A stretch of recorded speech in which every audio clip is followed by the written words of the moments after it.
Hare Krishna.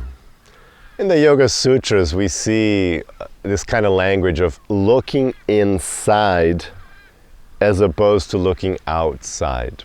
And this kind of language is very important. It's a core message of the path of yoga, because when we look outside, that's basically what we're doing when we're in mundane consciousness. When you look outside, your mind attaches itself and identifies with all that's going on outside. So, is it a beautiful day? Great, I'm a little happy.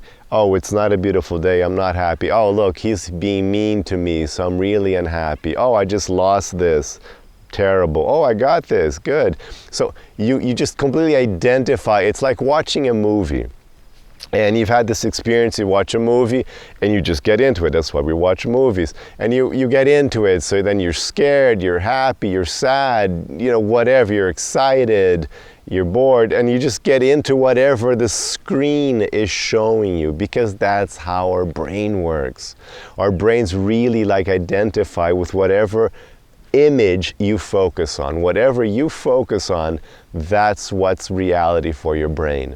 And your brain doesn't care if it's a movie, if it's your thoughts, if it's a dream, or if what we call reality out here. Your brain doesn't care. Notice that it doesn't care. Notice that every night you sleep and you identify with those images in your sleep as if they were completely real. Notice that when you get into a really good movie, you're totally into it.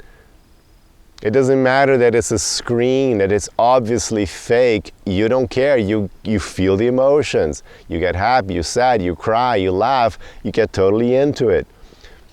Notice your thoughts, how you get affected by your thoughts.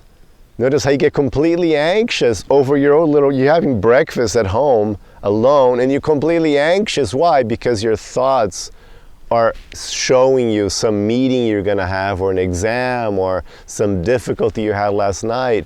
And because you're focused on those images, you experience those things. So when we look outside, we just get caught up in all the ups and downs of life in this this theater of life. Shakespeare called it the theater of life. You just get into this whole theater and you lose out on something that's happening inside.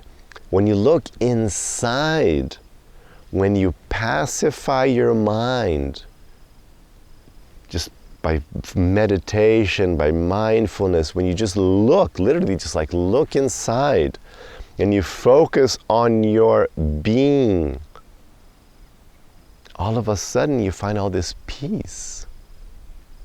Because inside, it's peaceful. You are perfect, you are divine. So when you look inside, you experience peace and joy. Because you're whole, you're perfect, you're complete. So yoga is saying, look, you are perfect, you're complete, you're indestructible and eternal, and you're full of joy. And then you just focus on you, on the true you will experience all these things automatically. And you've had this experience. As soon as you calm your breathing, you take deep breaths, immediately you start feeling better. It's immediate, isn't it? I mean, you just have to close your eyes, take deep breaths, and it's just, you can't help but feel better. It's just there for you all the time. When you meditate, and especially when you get devotion, when you activate your spirituality and you focus on God and you feel that loving connection and you feel your love for God, which is called bhakti, which is the highest aspect of yoga. When you feel bhakti, then you're not only focusing on what's perfect and divine, but you're focusing on Krishna, the source of all pleasure and bliss and beauty. That's what Krishna means. So you feel completely wonderful. So this is the looking inside. So yoga is all about more and more look inside. Not that you have to just close your eyes and sit in an ashram or nature somewhere, but as you go through life, don't just see the surface. Look inside and live this life inside. Feeling, always connected. That's what yoga means, connected. Connected with what? Two things. First, with this you.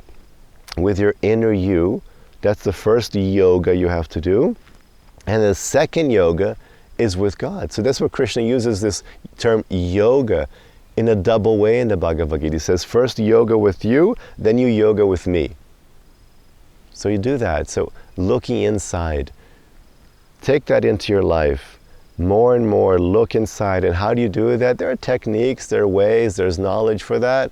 In my book, The 3T Path, I explain these things. And you can practice this more and more and experience a huge increase in well-being and peace and joy. Hare Krishna.